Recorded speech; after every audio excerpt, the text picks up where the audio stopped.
Totally dead. Oh!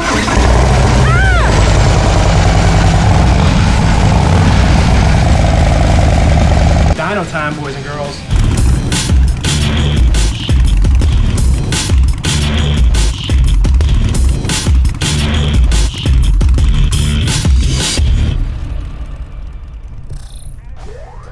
What up, Block fam? Welcome to today's episode. We're just doing some maintenance items today, but figured I'd show you guys, walk you through.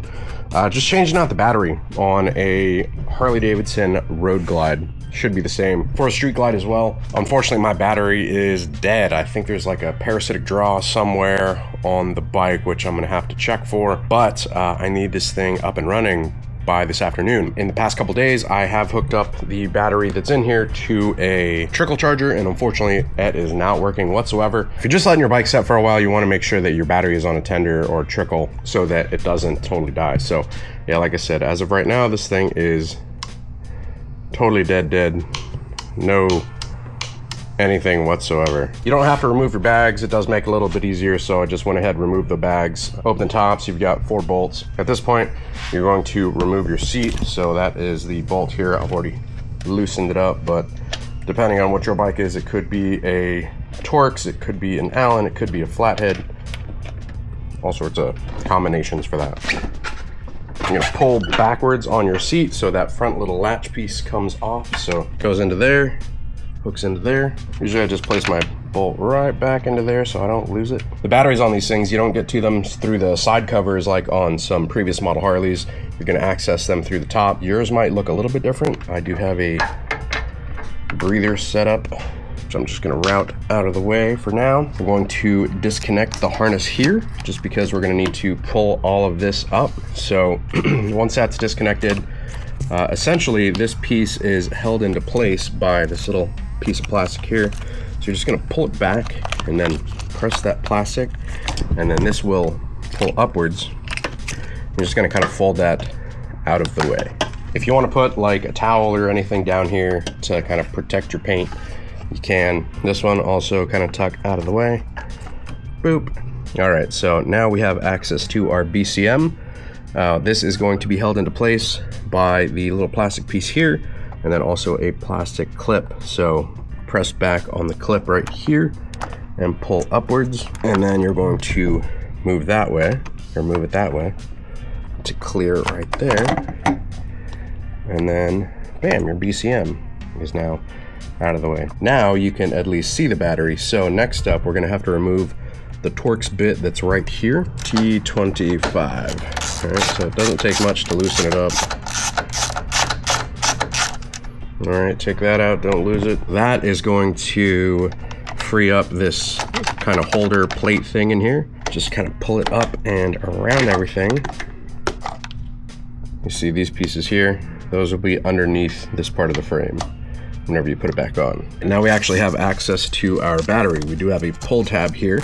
Real quick, before you actually replace your battery, I would recommend testing it. Here's a real quick thing from Grease's Garage showing you quickly how to test your battery. This is how you want to have your voltmeter set. DC volts, the lowest setting on mine, which is 20. Go ahead and put the positive on the positive, negative on the negative, and you can see we've got 13 volts on here. 13 volts means this is good. You want to see anything 12.5 and up. Next step from here, put your battery in your motorcycle, fire your motorcycle up. While it's running, you want to see 13.5, if not 14.5 on the voltage. If you're not seeing 14.5 or 14, then your battery is not going to charge. If you're not getting 13.5 to 14.5 while it's running, it could be an issue with the battery, but it could also be an issue with your charging system. However, if you have recently gone on a ride and you haven't cranked the bike up in a day or so, you test the battery and it's below 12 to 13 volts, that's usually an indicator that the battery's not holding charge.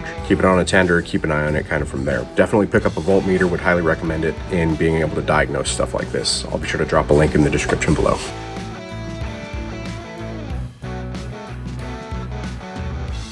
So we're gonna go ahead and disconnect the terminals. So got a 10 milli, just loosening. So So whenever you are disconnecting a battery, you want to remove the black terminal first. So that's this one here. So that's going to be the negative. It's marked with a negative symbol there. The positive is marked with a positive. So positive or red side, negative is the negative or black side.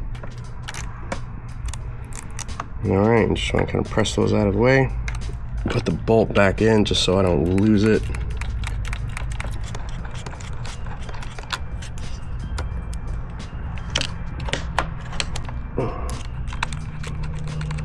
Now you're going to go ahead and use your pull tab, and that is going to assist you in being able to pull the battery up and out. So I'm going to need both hands for this.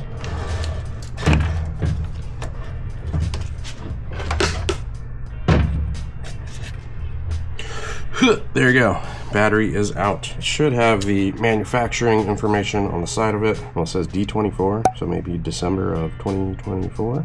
And there is a warranty adjustment policy on it. It says this battery will be replaced without charge if found to be defective in 24 months from date of new vehicle purchase or 12 months from date of over-the-counter purchase. Based on the manufacturing date, you should be able to return that as of me filming this. So yeah, either return it or go to like O'Reilly or AutoZone or Advance or something like that and purchase a new battery. Let's go ahead, grab a replacement, and we'll be right back to do the install. All right, now that we've got a replacement battery, also not in the garage anymore, we're here at Rhino Motorsports for doing some horsepower science. Lucy versus The Green Machine. the Green Machine, turbocharged versus supercharged. Anyways, battery video. So yeah, now that you've got your new battery, you're gonna go ahead and drop it right back in here. One-handed, just like this. You don't have to get a lithium one. You can do just like, you know, a regular lead acid, much cheaper. I just happen to have this one setting on the shelf and the terminals line up correctly. And then also the little tray fits perfectly within the Touring. So reconnect terminals, positive first, then negative, okay, positive. Sparks. Little battery capture tray.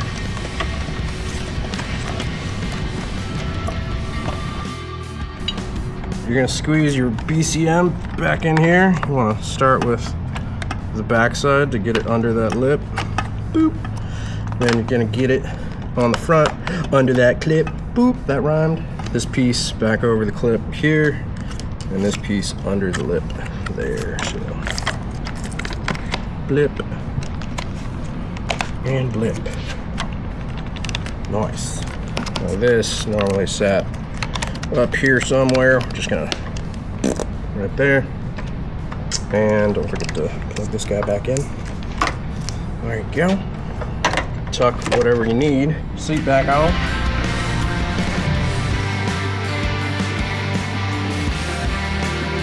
All right, seat bolt back in.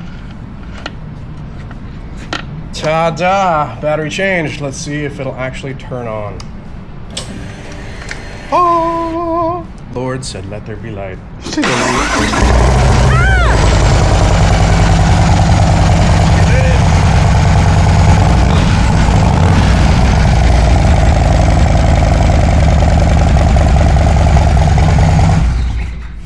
All right. It's dyno time, boys and girls. That's how you replace your battery. Straightforward, no bullshit. Actually pretty easy. I'd say this is easier than the Softails, right? Just like 2 clips. The Softails, you got to get way in the back to get that like plastic clip on the back side. Huge pain. So this is a little easier. Anyways, hopefully if you guys are maintaining your batteries, keep them on a trickle. If it is dead, that's how you replace it. I would recommend Harley batteries just for the fact that the posts are already threaded. So if you go with an aftermarket battery, like from O'Reilly's, AutoZone, all that stuff, you've got to put this little plate in there, and then you've got to like thread in the bolt. It's a pain. Usually you gotta, like, what I do is I'll dip it in grease, like just a little dab of grease, and I'll get it to stick, but you gotta thread super light so you don't push it. Whole other subject. Stick with Harley batteries. If you guys have any questions on this, drop them down in the comments below. Let me know. And big thanks to Michael Bertini for being the camera guy here. Be sure to go give him a follow as well. If you guys want to stick around for this shootout between supercharged versus turbocharged, 135 versus 136, hit the subscribe button. Hit the bell icon also so it sends you notifications of future uploads and activity. Till next time, ride safe, stay vigilant. Catch you guys on the next one.